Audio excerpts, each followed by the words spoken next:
شروع کرتا ہوں اللہ کے نام سے جو بڑا مہربان اور نہایت رحم کرنے والا ہے۔ زندگی کسی کے لیے بھی اتنی آسان نہیں ہوتی۔ ہر شخص کسی نہ کسی مقام پر حالات سے لڑ رہا ہوتا ہے۔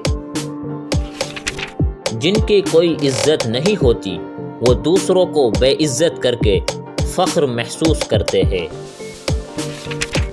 لوگوں کے دل آپ صاف نہیں کر سکتے، لیکن اپنا دل صاف رکھنا آپ کے اپنے اختیار میں ہے۔ ہمیشہ ان لوگوں کا چناؤ کرے جن کو عزت دینے پر وہ خود سے بڑھ کر آپ کو عزت دے، اور یہی بہترین لوگوں کی نشانی ہے۔ لوگوں پر 3 احسان کرو۔ نفع نہیں دے سکتے تو نقصان نہ کرو، خوش نہیں کر سکتے تو رنجیدہ نہ کرو، تعریف نہیں کر سکتے تو برائی نہ کرو۔ انسان کے الفاظ نہیں بولتے، بس اس کا وقت بولتا ہے۔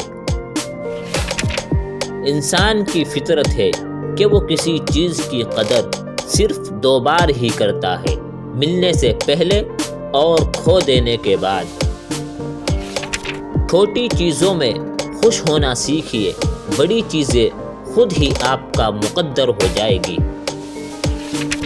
دنیا میں ہزاروں رشتے بناؤ، لیکن ایک رشتہ ایسا بناؤ کہ جب ہزاروں آپ کے خلاف ہو تو وہ ایک آپ کے ساتھ ہو۔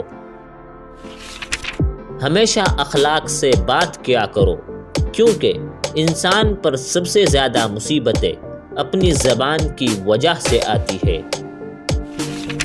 کسی کی بدتمیزی سے مت گھبرائے، وہ بس اپنا تعارف کرواتے ہیں۔ سمجھداری اسی میں ہے کہ آپ انہیں پہچان کر آگے چل دیں۔ ہر شخص کو آپ راضی نہیں رکھ سکتے، یہ کام چمچے اور منافق لوگ ہی کر سکتے ہیں۔ باضمیر، سچے اور بااصول لوگوں سے اکثر لوگ ناراض اور ناخوش ہوتے ہیں۔ جو آپ کی برائی کرتے ہیں انہیں کرنے دیں، کیونکہ برائی وہی کرتے ہیں جو برابری نہیں کر سکتے۔ آج کل لوگ دعاؤں میں کم اور چغلیوں میں زیادہ یاد کرتے ہیں۔